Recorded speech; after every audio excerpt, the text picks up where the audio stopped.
Well, the Democrats, they find themselves all on the wrong side of another 80-20 issue here with the United States of America. And one that should be very obvious, and this is on the war on crime to make our places safe. Whether it be our cities and our states, the Democrats have turned their back on all of us.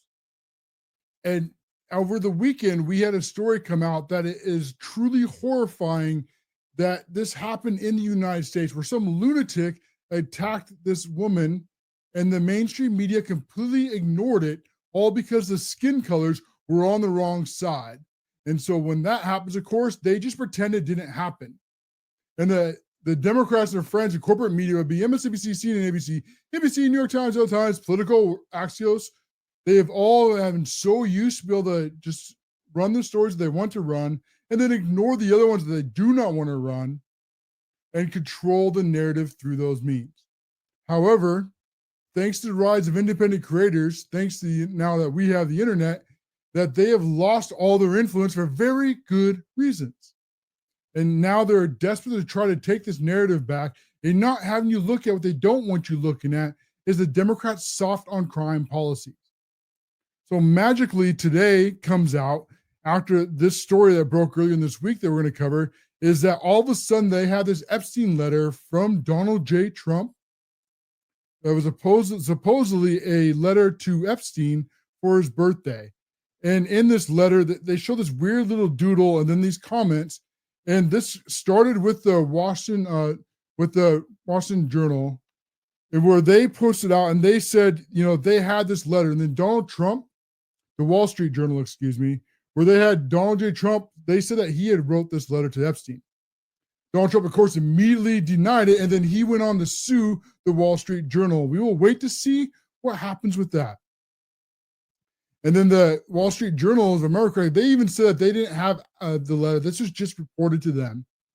And then nothing happens. And then as the mainstream media, as we move on, and they're trying to push Epstein, they've been very furious and upset as they just can't seem to get that to grasp with you, the American people. Is you just no longer are buying into whatever the mainstream media is trying to push. And that is driving them absolutely nuts. Because thanks to here, like on the CASHLOREN show, we will go and we will expose the truth Mondays, Wednesdays, and Fridays at 8 p.m. Eastern, where we make liberals cry tears that are saltier than you-know-who's fries. If you're enjoying this content, please take a moment, hit the like, and make sure you repost and help us spread an American First message with your followers and your friends and family. As this starts out here with the Epstein, so this was the alleged that Trump wrote this for his 50th birthday, and then Trump, of course, declined that he ever wrote it. Now, magically, the House Democrat, the Oversight Committee, they published this letter today. Now, no vetting, of course. There's no way to authenticate this thing. Maybe it's real, maybe it's not. But I find it very suspicious because of the timing. I mean, we had Joe Biden and his entire administration went after Donald Trump for years. Yet they did not go after him for Epstein. But when they had Merrick Garland and they had Chris Wray, you got to ask then, why not? I mean, why now? When the mainstream media, they kept trying to push Epstein, and people weren't falling into that. I think this happened right before Russiagate came out.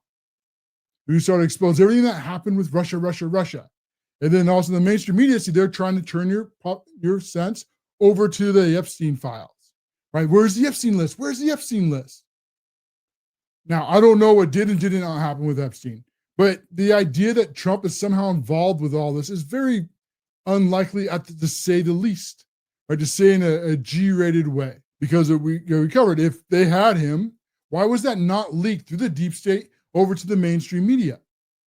And then why did people like Chris Wray, who hated Donald Trump, and Merrick Garland and Joe Biden, who all hated Donald Trump, who went after him for January 6th, who went after him for documents, who went after him for the boxes, and who went after him for everything else that could come up, all the impeachments, right? The Jean Carroll and the 34 felonies in New York.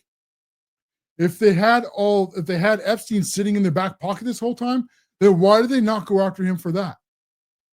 In what world does this make any sense? Of course, it doesn't. Now, when that didn't work and they couldn't get people to focus on Epstein, because this is the way that the mainstream media has always worked. is they pick and choose which stories they want you to talk about, and they ignore the other ones. And they've gotten away with it for an entire generation. It really wasn't until Elon Musk purchased X that we're finally able to expose them for the liars that they are. See, they'd either lie by one of two ways. Either they lie like what they did with these stories, where they completely and utterly ignore them and hope that they would just go away. Or the other way they lie, the most time the way that they lie, is that what they'll do is they'll tell you bits and pieces of what they want you to know, and then they will ignore the rest of the parts they don't want you to know and not give you the context that if you had the entire story, you would never ever come to the conclusion that the mainstream media wants you to come to. So this comes on to Epstein when they don't want you looking at crime. And Donald Trump is actually getting more popular as he goes into Washington, D.C., and now into Chicago and with L.A. and all the other parts where he is going to make law and order great again. And the Democrats, they cannot allow this to happen, because the moment that you realize that all these crimes in New York is not, or Chicago or California, is not something you just have to live with because they're big city problems. You have to live with them because the Democrats refuse to put criminals in prison. And if they were in prison, like the one we're going to cover today, then they would not be able to do these crimes anymore. Let's look at the one that we had today, where it broke earlier, where they had this poor Ukraine woman who was a refugee who escaped the war in Kyiv. And she was here in the United States of America. And then some lunatic ended her on public transport. He unalived her, as I guess we have to say on TikTok to not get it shut down. So that all happened. The mainstream media, they did not want to cover any of this, of course. So they completely and utterly ignored it. And when it got exposed by thanks to the new independent creators who started posting the show, and I think it was End Wokeness, who at the time I did this had over 45 million views. And I checked just before the show went live, and it now had over 60 million views. We had a comment on X. CF says, we all know they're lying. And I agree, as we're going to cover through all this here on today. So this is a career criminal. I think his name, DeCarlos Brown Jr., should have been in prison. But he was released, I think, at least 12, let's see, where is that in my notes? 12 or 14 times by the Democrats. And not only was he was released on no cash bail with a promise that he would come back to court. But now a woman is unalived because of this lunatic. And the reason I think the mainstream media does not want to cover this is because it doesn't fit their narrative on what they want to demonize all the white people and make victims out of all the black people. So this was a black man who murdered a white woman. And all of a sudden, all the people who have all their Ukraine flags right in their portfolio in Slava Ukraine, all of a sudden are very, very quiet right now. I wonder why that is. When it doesn't hit their identity politics, all of a sudden they have nothing to say. And so this the AP, PBS, New York Times, NPR, Wall Street Journal, BBS, CNN, WAPO were all covering none. And they're hoping that this story would just disappear. Proof like they've done for decades, where they ignore the stories they don't want to talk about. But they got something like George Floyd, or they have Penny, or they have any of the others all of a sudden they want to talk about. Well, then there's thousands and thousands and thousands of articles written. And all of a sudden they make this really big, huge deal out of a narrative that is not based in reality. But they can no longer do that, and they are raging on that because of these reasons. This is truly tragic. She was very young. She's in her early 20s, and she actually escaped the war in Ukraine. And you think that come here, and when she was able to survive the war in Ukraine, she was not able to survive the Democrats' soft on crime cities. Awful. And then even worse is how they choose to cover this. The fake virtual signaling from the left now is trying to make this all about race, because they're forced to finally cover it after it got so big on social media. I mean, it took tens of millions of views from a single post for them to even acknowledge it. Now, imagine if these roles were different. Okay, imagine if some black woman was sitting on public transport, minding her own business on her cell phone. And then some white male just came up and unalived her. Because from what I understand, again, that's what we have to say on social media, not to get taken down. is unalived, I guess. So it's just what it is to try to get this message out. If that had happened, if it had been reverse roles, then how many news articles do you think New York Times would write? Do you think it would be 0? Or what about CNN? How many articles, how many news coverages would they become? How about New York Times or Washington Post or Politico or Axios or any of the other ones who pretend that they are journalists, but really they are activists for the Democrat Party? See, that with the cases were rolled, that's why the Democrats, they are through and through, they are racist. And their partners over in the mainstream media who are not journalists, who are activists for the Democrat Party, don't want to talk about this because it does not fit their narrative of trying to blame all the evil white people for the problems in the United States while they ignore what anyone else who is not white does in violent crime. And the statistics we're going to show you here in a moment are truly and absolutely shocking. But before we get into those statistics, I'm going to play this clip for you here. This is over on Brian Stelter, as he has gone on CNN, and he is going to blame everything except the criminal who committed these crimes. Take a look how he tries to frame this in the normal corporate media way on CNN. Here is Brian Potato Stelter. Used, as you said, Brianna, as a political symbol, with MAGA media calling for more forceful punishments and more incarceration. I have to say, some of the replies to Musk, some of the comments around this story are baldly racist. There you go. Right? So they can't help themselves. All of a sudden it's racist. Why? Because you're noticing these statistics. It's always the Democrats who want to make things about race. We just want to stop crime. Okay, I don't care what color your skin is. I don't care what your background is. What I care about, if a criminal commits a crime, then they should go into prison. And if someone is violent, then they should be removed from society before it gets to this point. Because the Democrats refuse to do that, and that has caused this. And it's the Democrats, again, who have made this about race. Because they've decided that if you're not white, then the United States is not fair for you. So they then, instead of going from equality, meaning like justice is blind and treated everybody equally, they instead try to make it about race-based. See, this is the Democrats. And so because, the people who are not white, and it's not fair for them, then therefore they have to do this fake virtue signaling for these criminals and keep releasing them from prison over and over and over again to commit more crimes. Exactly what happened here. I missed that in my notes. I don't know if it was arrested 12 or 14 times. I lost that in my notes here. I'll find that later, but it was more than a dozen at least. And if he had been locked up where he should have been, a violent criminal with a long history, does this sound familiar? And then the Democrats, their fake virtue signaling, released him again, over and over and over again. And now this woman has lost her life. She is now unalived, which she shouldn't be. But of course, the mainstream media, the CNN, the Brian Stelters, who have made this all about race because they keep letting these criminals out based on race, are now saying it's racist for you to notice that corporate media is racist. Stoking fear of African Americans because this man attacked a white woman. The open racism on sites like X today, it's eye-popping. But facts are not racist. Facts are facts. And we're going to cover some of these statistics and what the mainstream media and the Brian Stelter doesn't want you to know in a moment when we finish this clip. But there are also legitimate questions about this so-called career criminal, someone who had been a repeat offender. And those questions, I hope they're not lost amid all of the cesspool kind of comments on social media. Yeah, he hopes they're not lost because the CNN is not willing to cover them.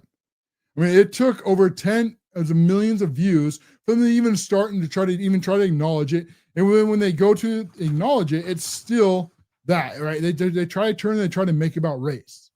So that is the way that they decided to go with this. And here is more from the mainstream media. So this is Axios after they got forced to cover this. And notice what this headline leaves out. Gruesome video of a fatal knife attack on a light car rail in Charlotte is drawing attention from MAGA influencers seeking to elevate the issues on violence and urban crime. Yes, because the Democrats refused to lock them up. And if they had done it, if that judge had put him in prison where he would belong, then she would still be alive today. So yes, we do want to bring light to that because locking up criminals is good for society. And then accuses the mainstream media of undercovering shocking cases because they do. Because they absolutely do.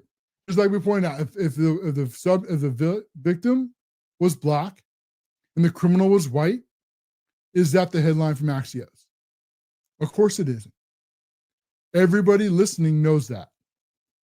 The next Axios, when they had to forcibly, Grizzly Charlotte stabbing video fuels MAGA crime message. Gee, I wonder what they left out of there. How about that? He was a career criminal, that he'd been out a bunch of times. Or that the races, of course, when the races don't fit their narrative, they get ignored. But they continue to go on. Here's another article. Murder of Ukraine refugee in U.S. ignites war over race. So I think that's a typo. I think that's supposed to be war over race. I have no idea what war is. ROW. I think that somehow they're trying to post that as quick as they can. They couldn't spell WAR. I don't know. If that is a word, let me know. But Elon Musk and other right-wing figures complain that there has been little coverage of killing a white woman when black man is accused. Again, we're just pointing out the facts that is true. That is 100% happening. Next article. Trump on New York stabbing. So this is Trump saying these are evil people. They're right. Okay, there is a such thing of irredeemable criminals. And when you get a hold of these people and you lock them up and you put them in prison, especially when someone gets violent. Now, I do believe in a certain level of someone being forgiven, especially early on in a criminal's career. They usually start off very light, doing small things. And then as their criminal life escalates, they then go on to bigger and bigger crimes. Right? As this one shows, and I believe, I can't remember the sheriff said, but he went back and he did statistics. I think he said that the average murderer was arrested 17 times before they committed the ultimate violent act. And most of them, of course, had violent records. He starts with assaults and then moves up. So if early on, if you can rehabilitate someone, I think there is a chance to rehabilitate your life. Okay, I was one of those. Many of you may not know about my past, but I was homeless at 14. I was in and out of juvies and jails and institutions until I almost turned 18, and then I turned my life around. And there are many others who have that kind of story. But I was also nonviolent. And there's another point of this too. When someone becomes violent, there has to be a point where they get removed from society. And if you do that early on, one might say like 3 strikes, right? They had 3 strikes, this guy would not be out.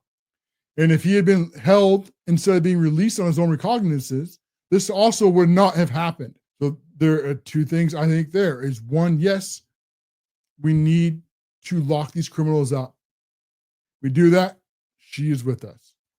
As Trump continues to point out here, see, this was slide 6, and this is a quite long, but he goes on going, see, this is horrific to this beautiful young woman who came to escape the vicious war in Ukraine and then was riding Metro. Okay, so here it is. So he was given cashless bail in January, and he had been arrested at least 14 times. Why the heck was he even on this train? Why was he not in prison? This is an answer that we need. And then he goes on, he talks about how they need to change senator. But this is a huge problem for the Democrats. And this is why they're also trying to push this Epstein nonsense. Now, something happened with Epstein. I don't think there's any doubt about that. But this whole idea that Trump was at the center of this, and this is all about Trump, it doesn't make any sense. Instead, what does, I think, is very suspicious, what does make a lot of sense, is now the Democrats are trying to push all this way towards the Epstein, is they're trying to take your eyes off what's happening with these crimes in these Democrat cities. See, that's the real thing that they're absolutely terrified. Do not doubt me for a single second. The Democrats are scared to death that you will realize that you do not have to live with crime.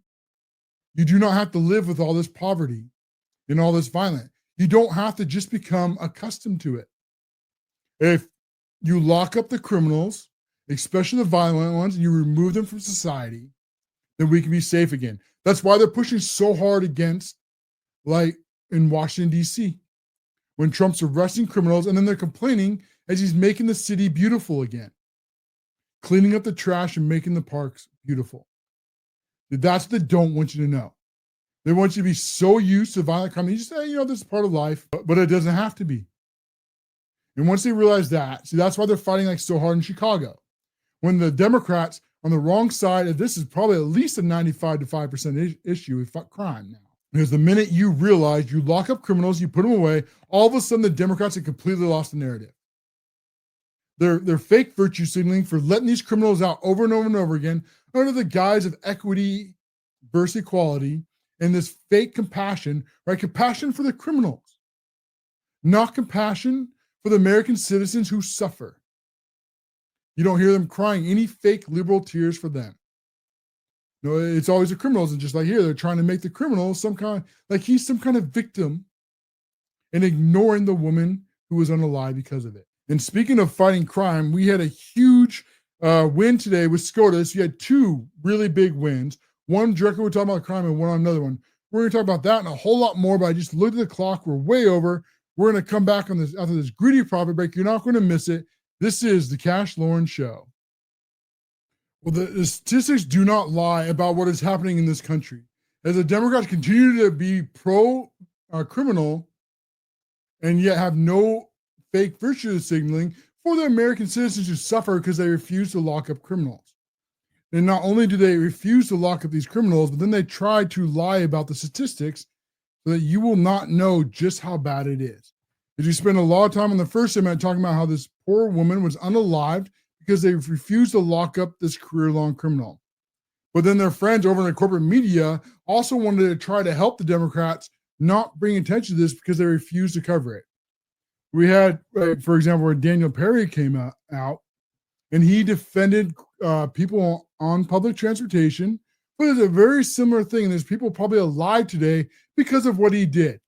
But the Democrats, they went after the law-abiding citizen and not the criminal. Wonder why they're on the wrong side of every single issue. Same thing with George Floyd. Right? Article after article after article, you all know who he is. How many of you even know what actually happened that day? Almost none. See, because they try to lie to you, the American people, constantly. And this is truly tragic. As we have for this next one here, this is what they won't tell you. These are the statistics of what is happening in our country. And on this side here too they're saying that the violent crime against interracial crime incidences. So this is saying that this is a white on black crime, according to this data, is 117,900. See, that's the part that Democrats want to try to tell you. But what they do not tell you is that the white side is about 60% of the population. So it's a very low percentage of population, but they don't want to tell you is on this other side.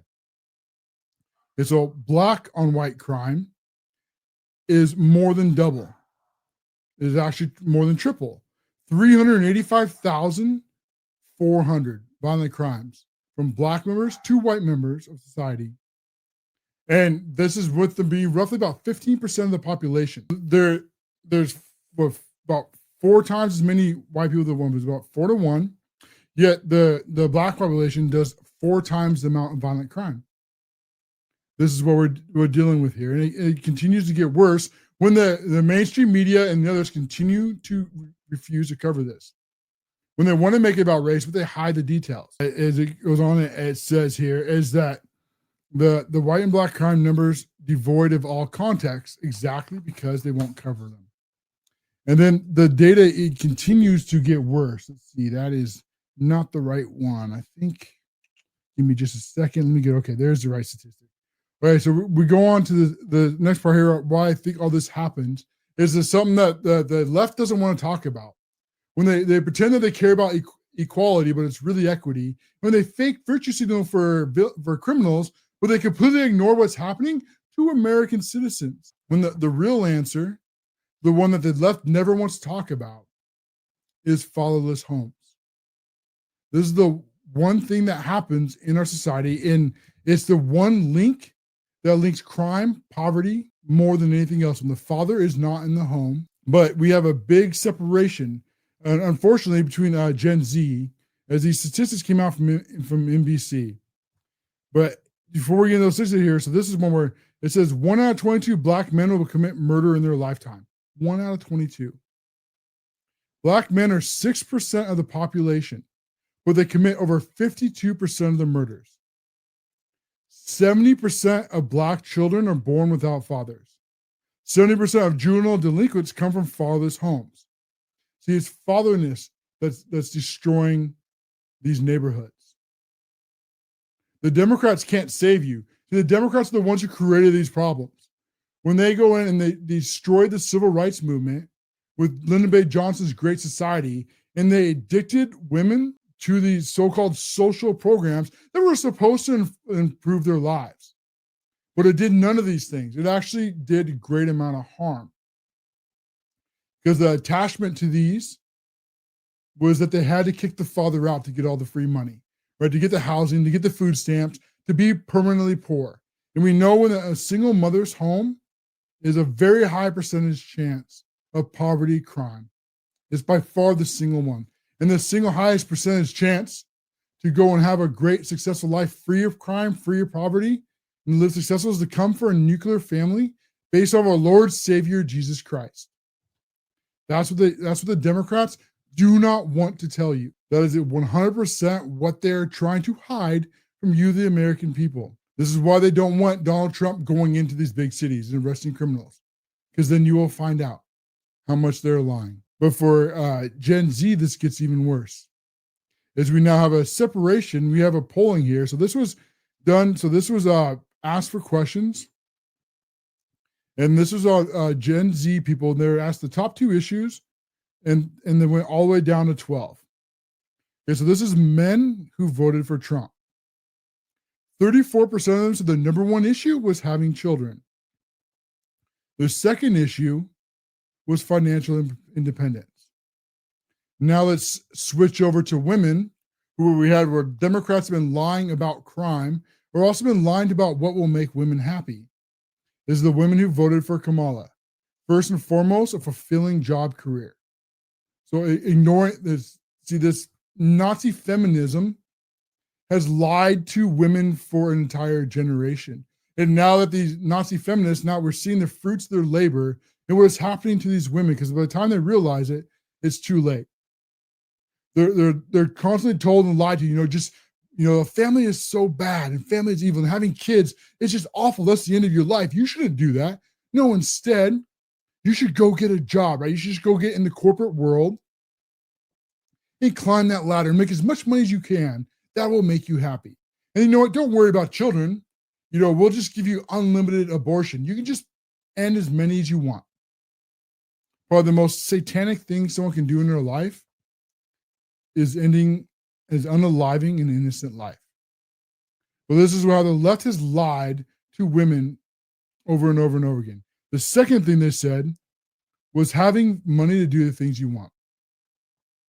So a whole lot of selfishness and denying the very real biological point that there's something beautiful when you have a man and you have a woman come together and they have graduated school, they then have jobs, either 1 or 2, enough to provide for their family, get married, have children, raise those children in a 2-parent household, teach them to do well in school, teach them to get jobs, teach them to get married, and then have children also. That is the nuclear family. And once that is done, that is the highest percentage chance to have success in this country. Easily. See, the most successful people in America are not white. They're Asian. And Asians, more than any others, believe in the nuclear family by far. And this is what the left doesn't want you to know. This is why they continue to try to lie to you about everything that is happening in this country. We then go back over to the New York Times, as they had posted here, just in the Fox Weekend calls it like it is. And they're talking about, again, how the Daniel Perry, and then how they refused to cover what happened on the Ukraine. And again, back to the crime data. The part that the mainstream media always wants to talk about, because they only want to vilify white men, is they want to talk about how there are 117,000 deaths in white on black. But they never want to talk about how the blacks on white is 385,000. And they're only 6% of the population. And they never want to talk about how 97% of black men die from other black men.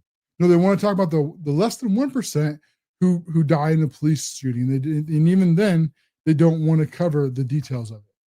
This is truly horrific. It is just awful. And then you have the other Democrats, they continue to lie to their base, to all the American people. And one of them that's maybe getting away with it is Zoran Mamdani. I mean, there's a very good chance that he is going to be the New York mayor. And this communist, Here we gotta call him what he is. I mean, he might call himself a democratic socialist, but socialism is just another word for communism. All the left's isms, whether it be liberalism or progressivism, socialism, right? All those isms are just repackaged from Marxism to lead you into communism, to make you completely dependent on their federal government so the left can rule over you. And Zoran Mondani is one of them. He is a devout communist. And if they foolish enough to elect him, they're going to find out. Listen to what he's telling you about who he is. As he did another interview here, and this is Zoran Mondani. This is his own words. And he said here that he is going to create the Department of Community Safety. There's some more career useless people who can't do anything. And to do this, he's going to need $1 billion. Well, where's that $1 billion coming from? Well, new taxes. Surprise, surprise, right? That's always been the Democrats' playbook when they pretend that, oh yeah, we're for the workers. But they are not. They make your life more expensive. And they lie to you about how we're only going to tax the rich, because that's what he's lying about here. But you know what's going to happen? The rich are going to leave. That money's got to come from somewhere. And the ones that don't leave, right, because these are the business owners, right, they're going to have to raise their prices. And they're going to have less people working for them to cover this cost. Leads to more poverty, more crime, and more problems for New York. You think they learn, but they haven't. He then also goes on, this is Zoran Mondani, when he is asked, do you support abolishing the New York police gang database? Zoran Mondani immediately, of course. Oh my gosh. So he wants to make it even harder to identify criminals and leave them out on the streets to do what happened in North Carolina or Chicago or California, to commit more crimes, make it harder to find them, arrest them, and deport, and to put them behind bars where they belong. And this gets even worse. Zoran Mondani says that he will reduce the jail population. So all the problems that are happening now to you, the American people, when they continue to release all these violent criminals back on the streets, Zoran Mondani wants to do it more. He wants more violent criminals out on the streets to terrorize law-abiding citizens. He wants public transportation to be more dangerous. This is how society collapses. And then to top it all off, Zoran Mondani, to tell you that he is a communist when he lies about saying that he is a democratic socialist, that's just repackaged communism. And here's his own statement. People often ask what socialist means when we say we want to decommodify housing. Basically, we want to move away from situations where most people across the house access housing by purchasing on the market.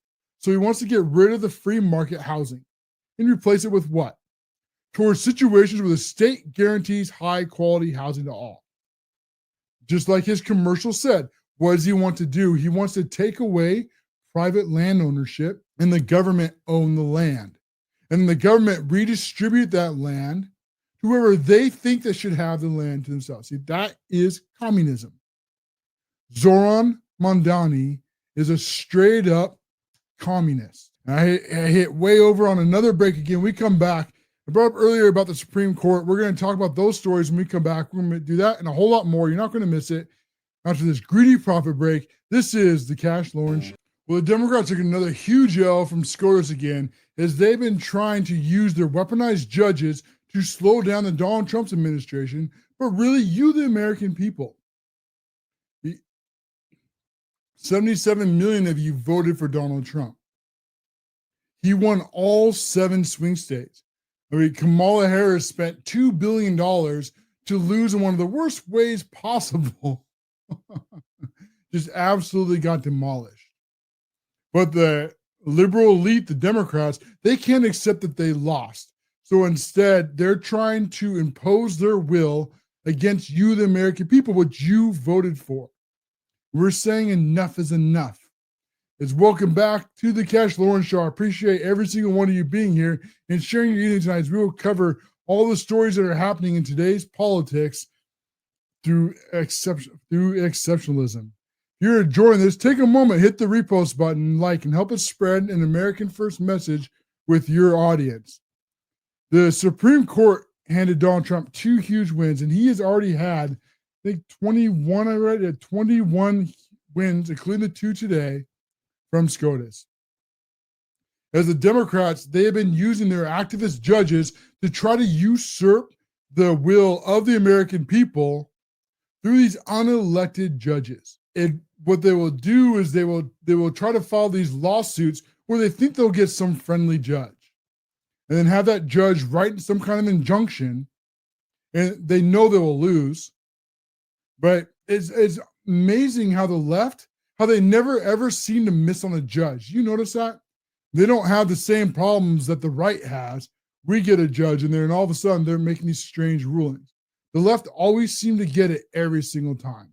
And these judges couldn't care less about our laws or less about the Article 2 powers that the President of the United States has, as he's the only person in the federal government who was elected by all of you. The entire United States votes for this one man.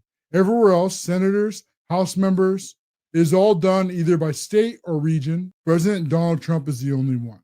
And he was very plain and clear about what he was going to run on our economy, and he's going to run on fixing crime. He's going to secure our border, deport illegal aliens, everything that he said he was going to do. You voted for, and now Donald Trump is one of those rare presidents who is actually doing all the things that he said he was going to do. And the Democrats, the ones who lost, are now trying to stop the will of the American people through these unelected judges. Even the ones where SCOTUS has already ruled that they don't have nationwide injunction power, they're still ignoring SCOTUS.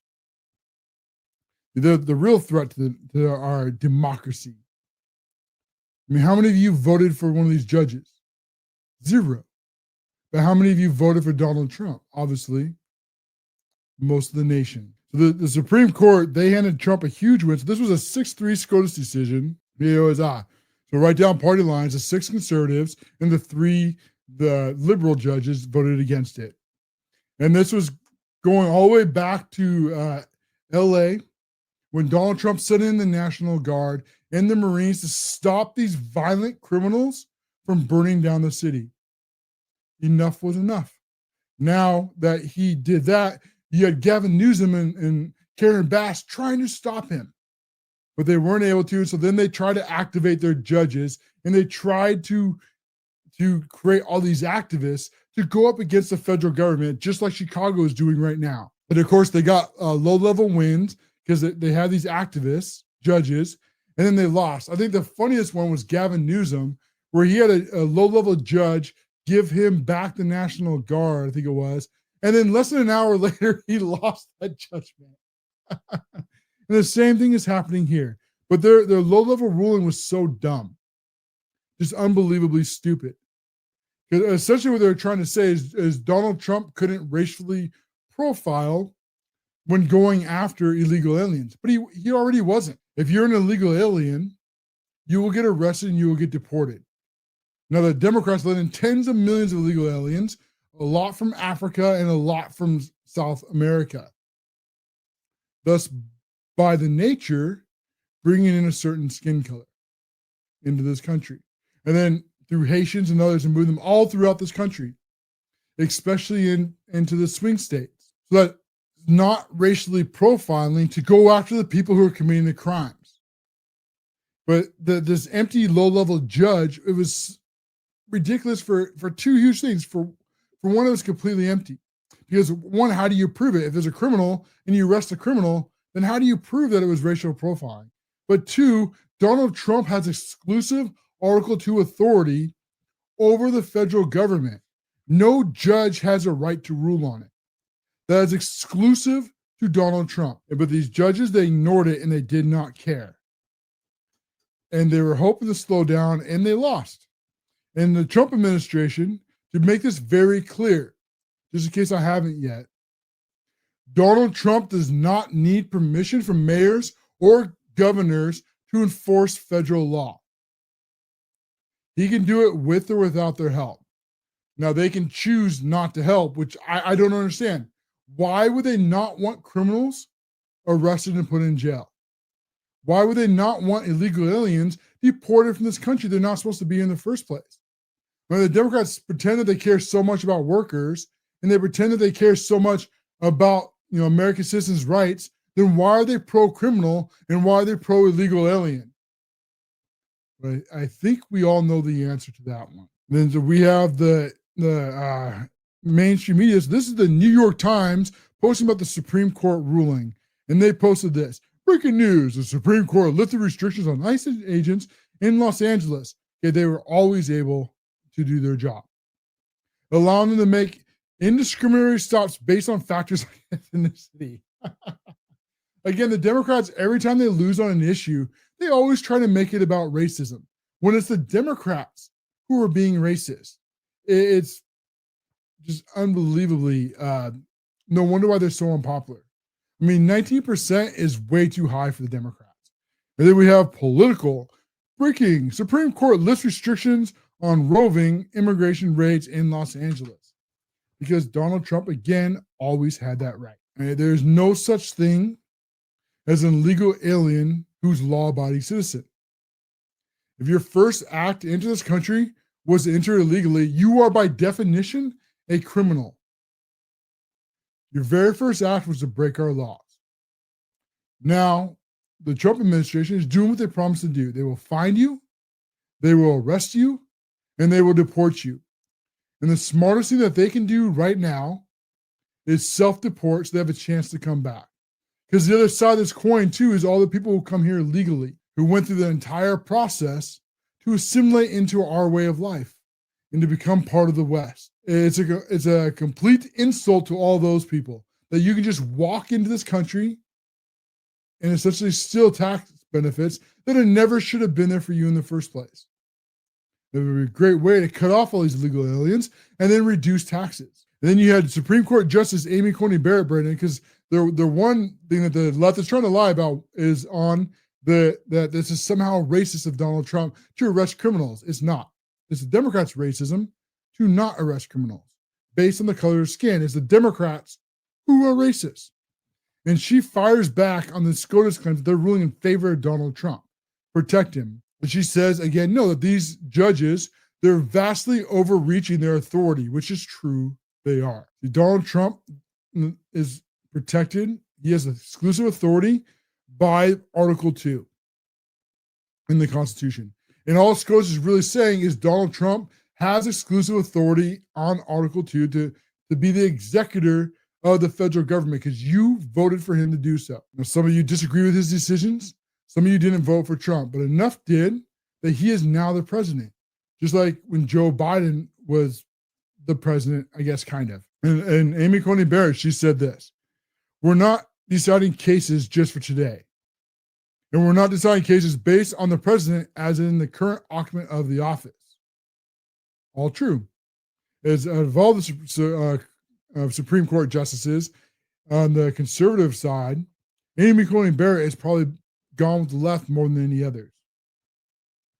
But she goes on, we are deciding cases about the presidency, so we can taking each case and we're looking at the questions of presidential power as it comes in case that we decide today are going to matter 4 presidencies from now.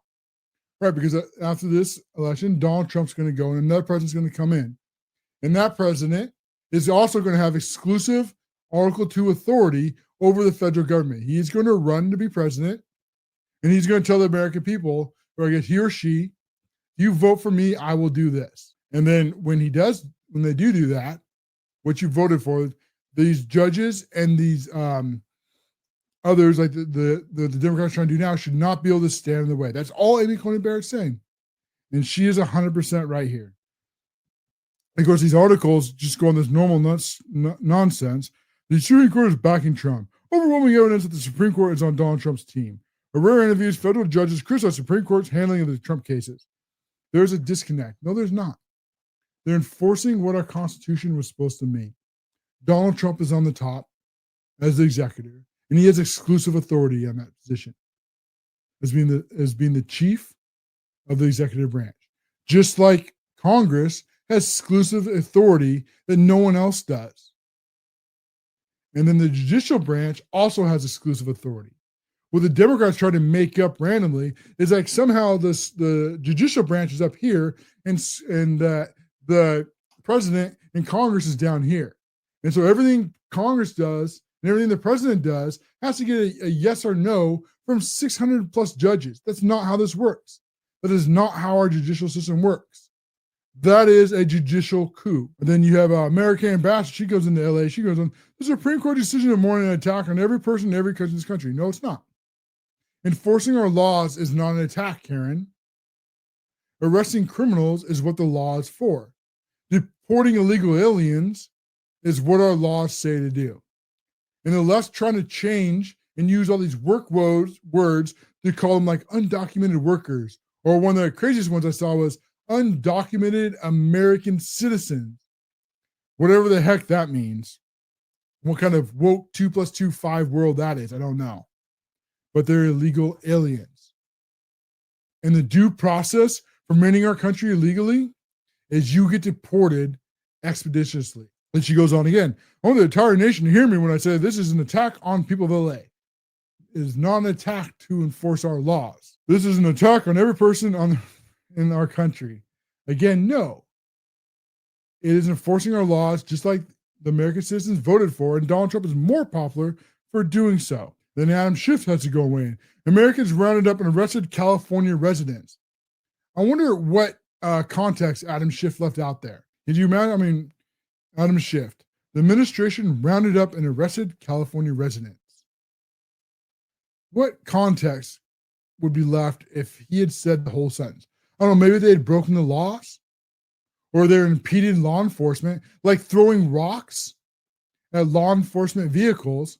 Then yes, they were rounded up and arrested properly, including U.S. citizens and legal residents. Yeah, if you break our laws, you get arrested. Thank you for pointing that out, Adam Schiff.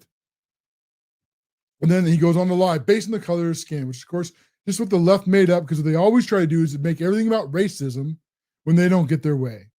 This is blatantly illegal. No, it's not. What's illegal is not enforcing our laws. The Supreme Court is allowing it to happen while the case proceeds because Donald Trump is doing his exclusive executive authority. And then I think one of the funniest posts I have ever seen is this from the weekend, and this is where Donald Trump had taken some time off over Labor Day. And the left, in their own mind, was like, oh my gosh, Trump is very sick, or Trump is going to be unalived. And then Political, as the most corporate fake news headline I think I've ever seen, Trump denies that he's dead. Fake news, fake news. You really outdid yourselves this time. Just when you think you can't hate these people enough, they come up with an article like that. Trump denies he's dead. Thank you, fake news. Donald Trump asks, why are the Democrats so against America? And that the very simple answer, I think the Democrats, they hate our country. I mean, the only thing that completely combines the Democrat Party together is their hatred. It's the only glue. A bunch of grievance groups come together in hatred and rage. So you see all the Karens and the weak, miserable men and angry women. That is the Democrat Party. And so since they're so full of rage and they're so full of hatred, they just have to lash out over and over and over again and try to collapse society. But on the other side, and as they see as the bonus, and what they're actually trying to go for is once society collapses, the Democrats, the ones that created the collapse, are then the ones who are going to run up and say, see, now we need to come and save you. Communist Revolution 101. And then we have more from here. So this is a U.S. District Judge. We're over. So let me finish this point. Biden appointed judge issues an injunction allowing transgender prisoners in Georgia to have surgery. So they're trying to force taxpayers to pay for people who are one sex to then try to change sexes. Not going to happen. Georgia has already had laws against this. Of course, going to get struck down. Absolute nonsense. But the rest of these are going to have to go in the stack for another day. I appreciate every single one of you. We're almost over to 6,000 people on X watching. It means a whole lot to you, to me, that you spend your evening here with the show. If you're enjoying this, please take a moment and share and like and turn on notifications so you never miss a moment. We'll be on Monday through Wednesdays and Fridays at 8 p.m. Eastern on those days of the week. Also, if you'd like to support the shows further, you can do so over at Locals. For only $5 a month, you can support the show and help us stay on air and to fight the corporate media and help to share the stories that they refuse to share. With that, we'll be back on Wednesday, and thank everyone for you. We'll see you then. God bless the USA.